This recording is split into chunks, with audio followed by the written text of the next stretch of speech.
अस्सलाम वालेकुम नाज़रीन, उम्मीद है आप खैरियत से होंगे और आपका जुमा अच्छा गुजर रहा होगा। इस वीलॉग में दो इश्यूज़ पर बात करेंगे और एक तो पाक ईरान ताल्लुकात के हवाले से है कि जो इस टाइम सफारती ताल्लुकात तातुल का शिकार हैं, और उसके बाद पाकिस्तान और ईरान के सफारतकार जो हैं वो ट्विटर के ज़रिए उन्होंने एक दूसरे से रब्ता करना शुरू कर दिया है। दूसरी चीज़ एक वायरल वीडियो के हवाले से जो नून लीग के लिए ख़तरे की घंटी है, और तीसरी बात जो है वो बहुत अहम है, आपकी दिलचस्पी के लिए है, वो मैं इस वीला के आखिर में आपको बताऊंगा।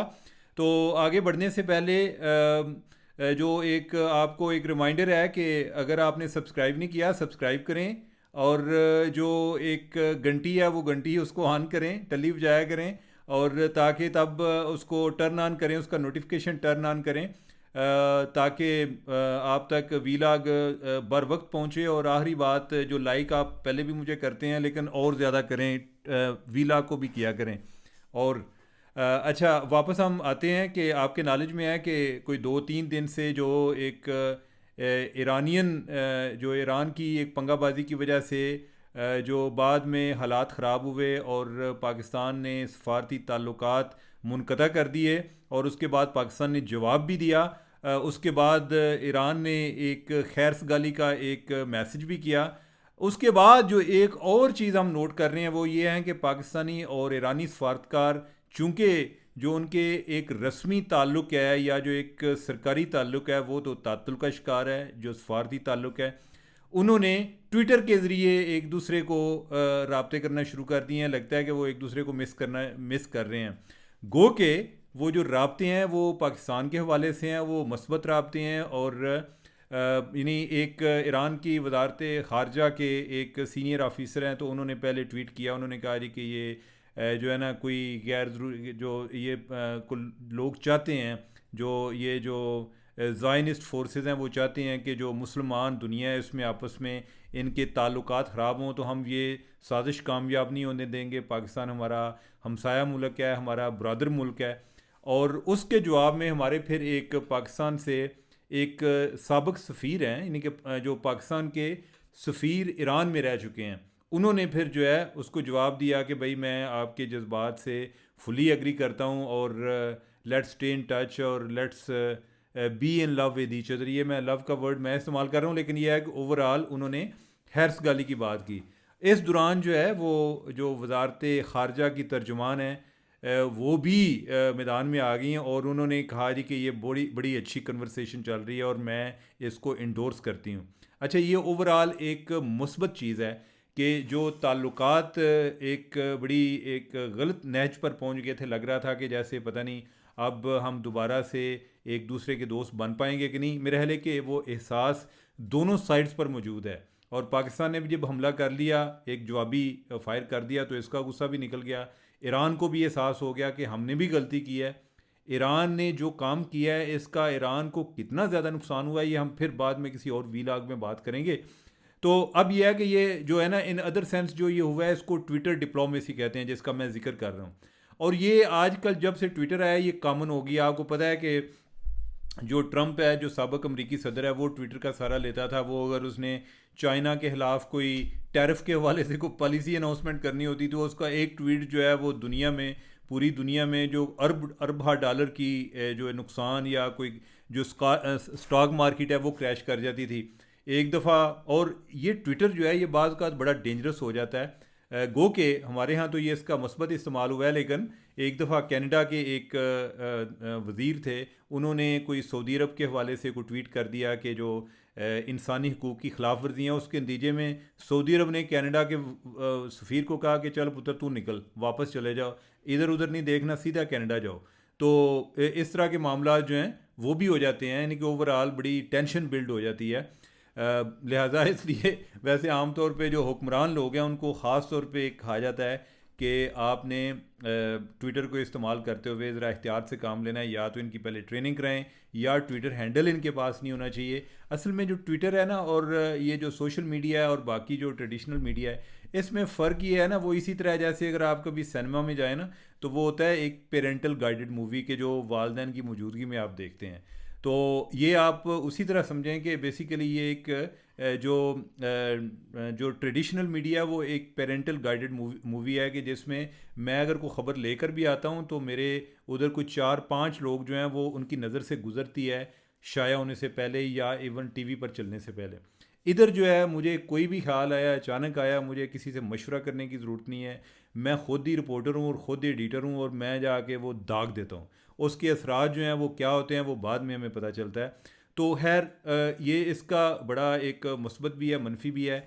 जो हम जिधर से हमारी बात शुरू हुई उसमें ये चीज़ एक मुस्बत सेंस में है कि उसका एक अच्छा एक ओवरऑल दोनों साइड से जो फ़र्दकार हैं वो एक दूसरे को मिस भी कर रहे हैं। वो ये चीज़ की अहमियत को भी उनको एहसास हो रहा है कि हमारे एक अच्छे दोस्ताना ताल्लुकात जो हैं वो ओवरऑल दोनों ममालिक के लिए कितने बेहतर हैं।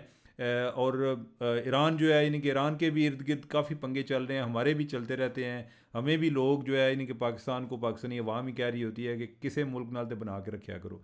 आपके अफ़गानिस्तान के साथ ताल्लुकात ख़राब हैं, इंडिया के साथ हैं। वो हम कभी बाद में बहस करेंगे कि इंडिया भी कोई ऐसे अपने हमसायों के साथ उसके ताल्लुकात ठीक नहीं है। अगर आप जो है इर्द गिर्द देखें कि श्रीलंका के साथ कैसे हैं, नेपाल के साथ कैसे हैं, मालदीव के साथ कैसे हैं, भूटान के साथ कैसे हैं, कभी उनको जाकर पूछें, चाइना के साथ कैसे हैं, इंडिया के भी किसी के साथ ठीक नहीं है। तो जो हमारे दूसरे हैं अफ़गानिस्तान वाले वो भी कोई इतने कोई शांति मूड में नहीं है। वो भी कोई ना कोई एक हालत जंग में ही होते हैं हर टाइम। तो सिर्फ हमारा मसला नहीं है यानी कि साढ़े हमसाए भी चंगे नहीं, यानी कि उनके भी प्रॉब्लम हैं। तो खैर यानी कि बात जो है वापस ईरान और पाकिस्तान के हवाले से है। हमें इन ताल्लुकात को ठीक रखने की कोशिश ज़रूर करनी चाहिए। ये दोनों ममालिक के फ़ायदे में है। चाइना भी इसमें अपना किरदार अदा कर रहा है और जो दोनों ममालिक हैं उनके जो वज़राए ख़ारजा हैं उनके भी आपस में राब्ते हुए हैं। तो let's hope for the best. हम आगे नेक्स्ट अपने टॉपिक की तरफ जाते हैं और वो एक वायरल वीडियो के बारे में है। और वो वीडियो किधर से आई है? वो आई है चकवाल से कि चकवाल में कोई नून लीग का कोई एक जलसा हो रहा है या एक छोटी सी गैदरिंग है, आप कह लेंगे किसी उनके पॉलिटिकल एल्डर के घर में। तो उधर एक साहब हैं जो कि उधर दुआ कराने लगे हैं और दुआ कराने से पहले उन्होंने ये एक बात की है। उन्होंने कहा जी कि हमें अपने घर पर नज़र दौड़ानी होगी, हमें अपने घर पर जो है ना फोकस करना होगा। आपको याद है कि एक दफ़ा नवाज शरीफ ने बात की थी, जो डॉन लीग जिसके नाम से हम जाने जाते हैं, कि नवाज शरीफ ने कहा था कि हमें अपने we will put our house in order.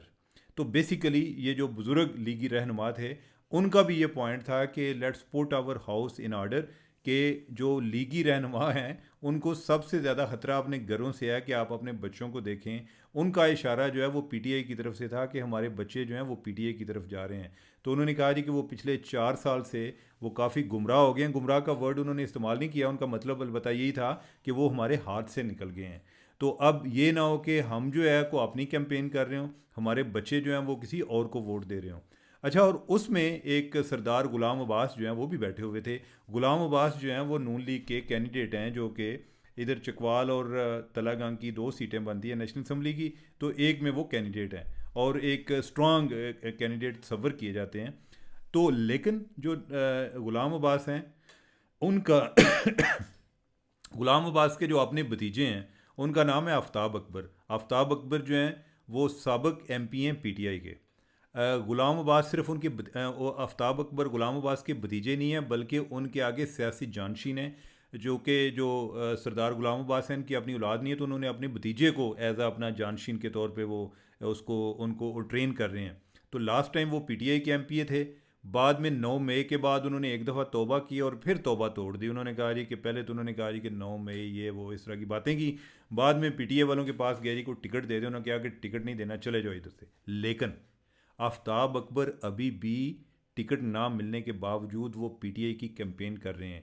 वो जिस हलके में कैंपेन कर रहे हैं वो गुलाम अब्बास सरदार गुलाम अब्बास का हलका नहीं, वो दूसरा हलका है जिसमें जो अय्याज़ अमीर हैं वो पीटीआई के कैंडिडेट हैं। तो अब अगर यानी कि इसकी वजह से जो चचा और भतीजा के आपस के ताल्लुकात जो हैं वो कशीदगी का शिकार हैं। अब यह है कि जो मियाँ नवाज शरीफ ने बात इस्टेब्लिशमेंट को की थी कि let's put our house in order, वो बात आपको अपने लेवल पे सियासी लेवल पर भी सोचने की ज़रूरत है कि जो नौजवान तबका है वो इमरान खान की तरफ जा रहा है, जो बुज़ुर्ग लोग हैं वो सारे बाकी जमातों की तरफ जा रहे हैं, अभी जो इन्होंने टिकट्स दिए हैं उसमें भी सारे जो हैं वो बुज़ुर्ग हैं। इस चीज़ पर गौर करने की ज़रूरत है। अगर 9 मई वाला वाक़या ना होता तो आपका पीटीआई को बीट करना मुश्किल क्या नामुमकिन होता जा रहा था। तो अभी आपके पास अगर अपॉर्चुनिटी आई है और आप सीख नहीं रहे, अभी अपॉर्चुनिटी क्या है, अभी तो बैठ भी गया है, ठीक है। तो ना तो आप कैंपेन जो है वो पूरी दिलजमी से चला रहे हैं, और ना ही दूसरा इस चीज़ पर गौर कर रहे हैं कि हमने जो नौजवान नस्ल है इसको अपने दायरे में कैसे लाना है। और वैसे उनको आपस में इनको अपने दायरे में लाने के लिए अगर आपको ख़ानदान शरीफा से बाहर भी कोई चंद नौजवान खड़े करने पड़े तो कोई उसमें मुज़ायका वाली बात नहीं है। ज़रूरी नहीं है कि सारी क़यादत जो है वो कोई रायवेंड से तैयार होनी है या मॉडल टाउन से तैयार होनी है। खुदारा कोई और लोगों को भी चांस दें। डेमोक्रेसी इस चीज़ का नाम है। डेमोक्रेसी सिर्फ अपने घर में पावर रखने का नाम नहीं है। तो ये आप इसको डेमोक्रेसी के सेंस में भी ना देखें, आप इस सेंस में देखें कि ये आपकी बका के लिए जंग है। अगर आप जो यूथ है उसको आप इन्वॉल्व नहीं करेंगे तो यूथ आपसे ऑलरेडी चला गया है। यानी कि अब आपने असल में देखना है, आप पहली बात तो यह है कि सारे यूथ को आप दोबारा वापस ला भी नहीं सकते, लेकिन आपने ये देखना है कि उनको आप कितना वापस ला सकते हैं। आप यही इमेजिन करें कि पीटीआई की सियासत भी ख़त्म हो जाए तो ये यूथ जो है ये सियासत से दूर हो जाएगा। तो लिहाजा ये वो आपकी तरफ नहीं आएगा।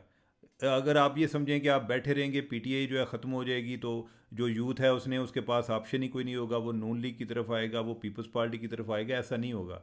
जब तक आप कोई उनकी नीड्स को एड्रेस नहीं करेंगे, जब तक आप उनकी ज़रूरियात को समझेंगे नहीं और उनकी ज़ुबान में उनसे बात नहीं करेंगे, उनके मसाइल आप नहीं देखेंगे, उनकी नज़र से आप दुनिया को नहीं देखेंगे, तो आप उनको इन्वॉल्व नहीं कर सकते। आप ये कहें जी बदतमीज़ हैं, जो भी हैं वो चीज़ें अपनी जगह पर हैं, लेकिन आपका चैलेंज है यानी कि अगर मैं किसी जगह पे खड़ा हूँ, मैं पॉलिटिशियन हूँ, तो मैंने वोट लेना है। मुझे ये इस चीज़ पर गौर करना चाहिए कि इधर जो लोग हैं वो क्या सोच रहे हैं और मैं उनके मसाइल का हल क्या दे सकता हूँ। तो लिहाजा आप इस चीज़ पर भी गौर करें।